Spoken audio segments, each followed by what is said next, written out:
First time ko lang to. Tinatamad na kasi akong mag-type o magsulat. Kaya ngayon, June 18, 2026, gusto kong gumawa ng sulat.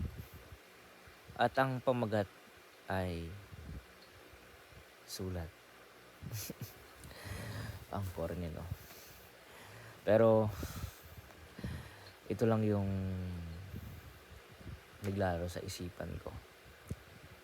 At pwede sa lahat to. Pero syempre, ito ay para sa lahat, no? I mean, para sa Panginoon. Okay, simulan natin. Una kong naisip na pamagat ng kanta ay letter. Kasi isang babae na nagsasabi sa akin na kapag may sulat or letter ka, dapat positive isip mo dito. Habang nanonood ako ng isang magpartner, babae at lalaki, kinikilig ako. At parang naisip ko yung, Mac, may letter ka. Parang love letter. Parang love letter yung naiisip ko. Pero hindi pala yung love letter ang nakuha ko. Kahapon Wednesday, June 17, ito yung lumapit yung aking mahal na pastor. At sabi sa akin, lumapit din ako. Nag-bless ako. Sabi niya, Mac, may sulat ka pala nasa baba. Sumunod ako.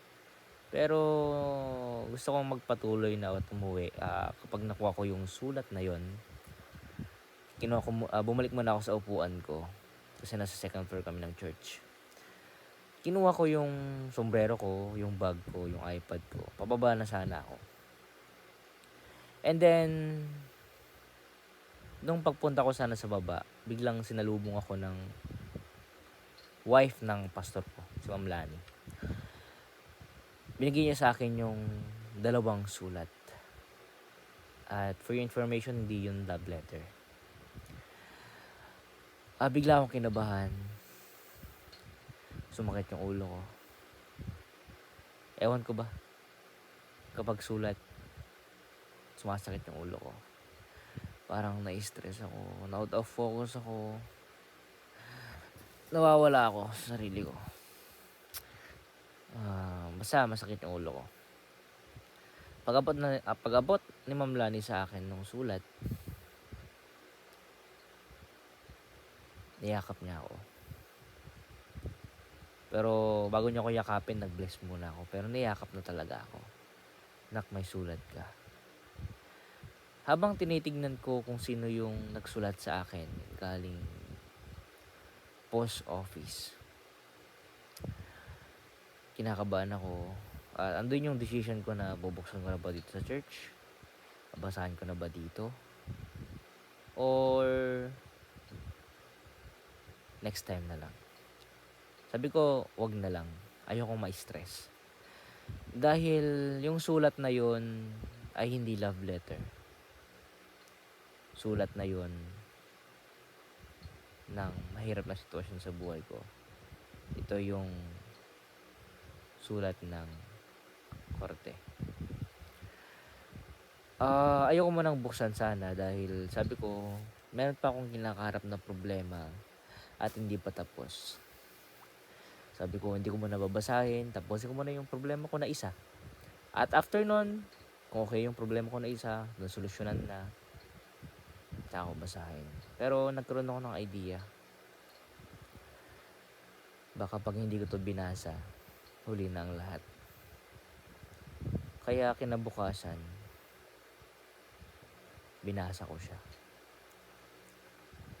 Yung isa, good news. Yung isa, bad news. Okay. Sa good news muna tayo.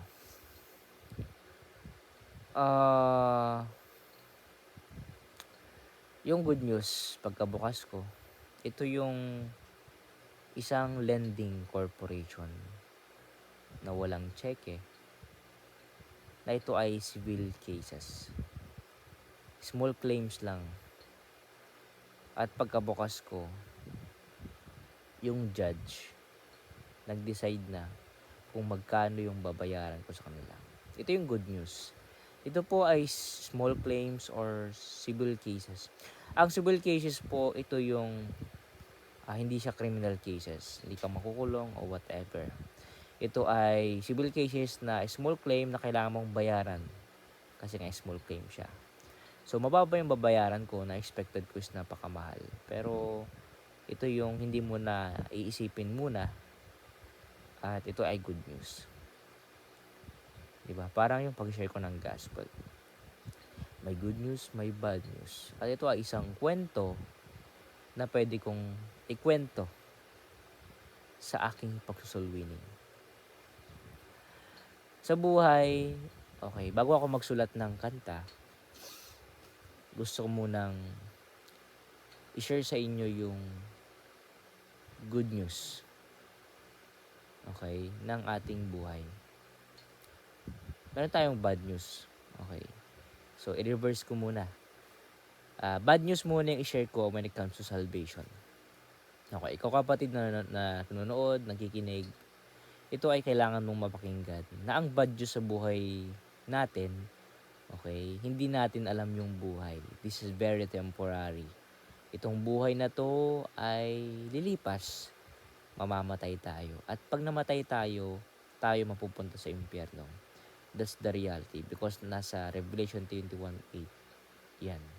Okay, lahat ng mga sinungaling ay pupunta sa impyerno. Kaya ikaw kapatid na nakikinig, ikaw ay mapupunta sa impyerno. Hindi kita natakot dahil ito ay reality. Dahil sa kasalanan, tayo ay mapupunta sa impyerno. Sabi nila, sin unto death. Because of the sin, tayo mapahamak, tayo mapupunta sa impyerno. Yun yung bad news sa buhay natin. Ngayon, punta tayo sa good news. Ang good news, ang Diyos ay napako sa krus para bayaran yung kasalanan natin. One thing ang kailangan natin para tayo ay maligtas sa impyerno. Sabi siya sa John 14:6, Jesus said unto him, I am the way, the truth, and the life. No man come to the Father but by me. Ang Diyos lang yung makakatulong sa atin sa lahat ng problema natin. Kagaya ng aking problema na napakabigat at 2 years, 3 years na ito. Napaka-stressful, masakit yung ulo, pero in a good news, ikaw na nakikinig, hindi ka mai-stress. Dahil isi-share ko sa inyo yung tamang kaligtasan para tayo maligtas sa impyerno. Dahil sa ating kasalanan, tayo mapupunta sa impyerno. Pero, merong tiyak na tayo maligtas sa impyerno. Number 1, sabi sa Romans 10:1, Romans chapter 10 verse 9 to 10, kailangan lang natin i-confess ng taos puso ang ating makasalanan, maging totoo tayo sa Panginoon. At pangalawa, tanggapin natin ang Diyos bilang Panginoon at tagapagligtas at tayo maliligtas na. Simple lang ang kaligtasan. I want to direct to the point na kailangan mo ang Diyos sa buhay mo.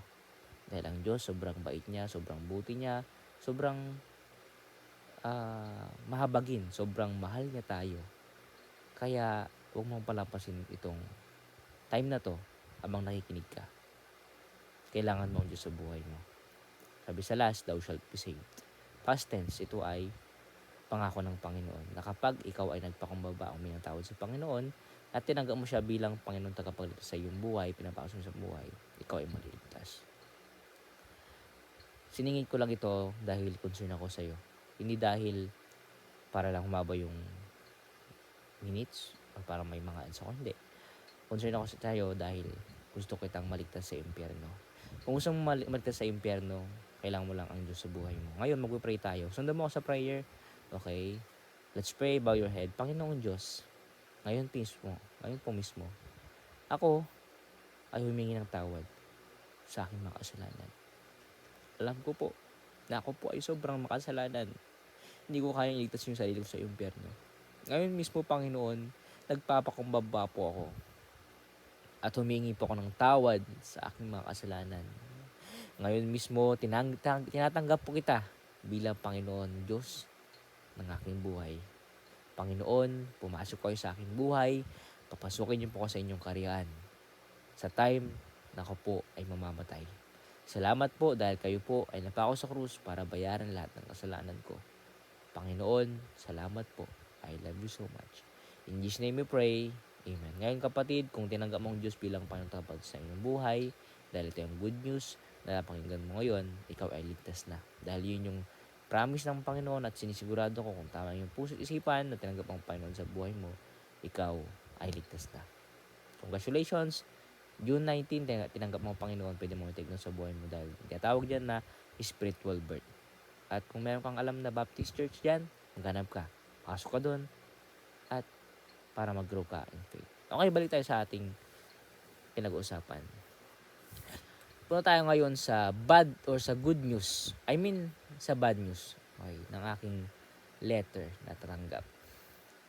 Okay, nung ngayon, kanina, June 19, ng umaga, binasa ko yung isang bad news. Ang bad news, andun yung date ng hearing ko.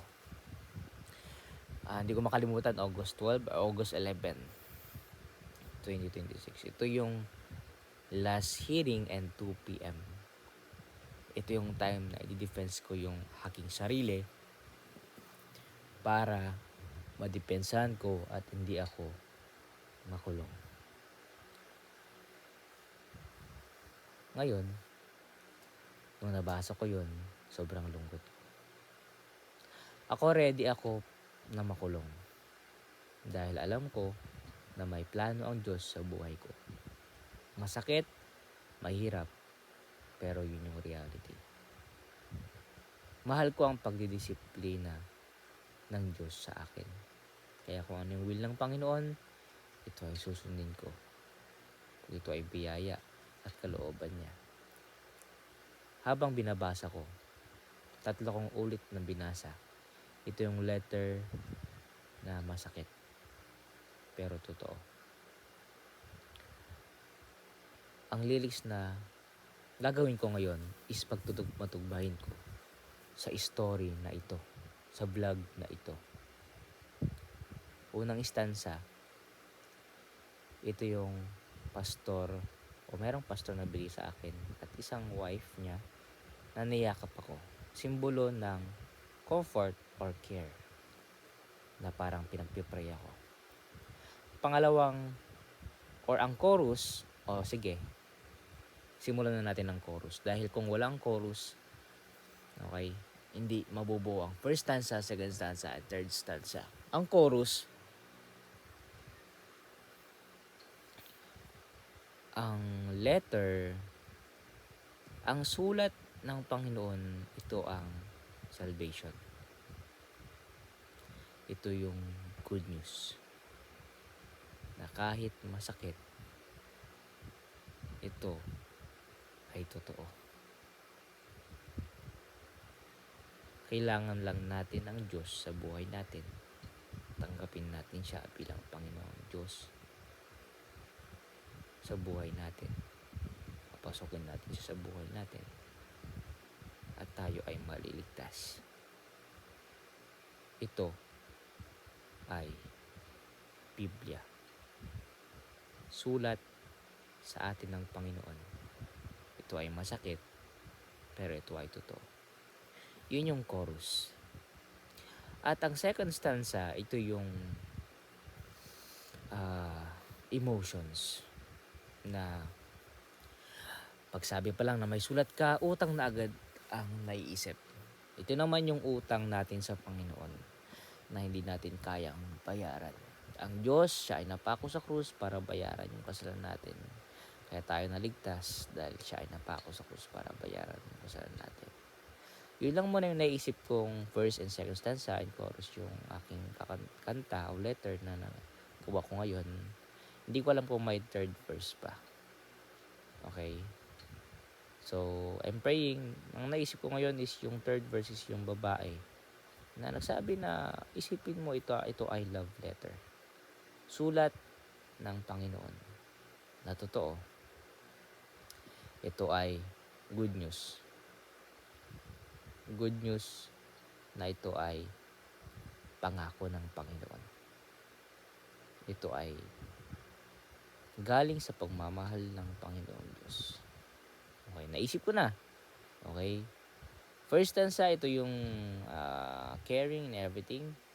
Second stanza, ito yung bad news, the depth. And the third stanza is the good news. And the chorus, ito na yung pagtanggap natin sa Panginoon. Yun lang. Okay, sana nag-enjoy kayo. Naging blessing sa inyo to. And congratulations, ikaw na ay saved ngayon. Salamat and God bless.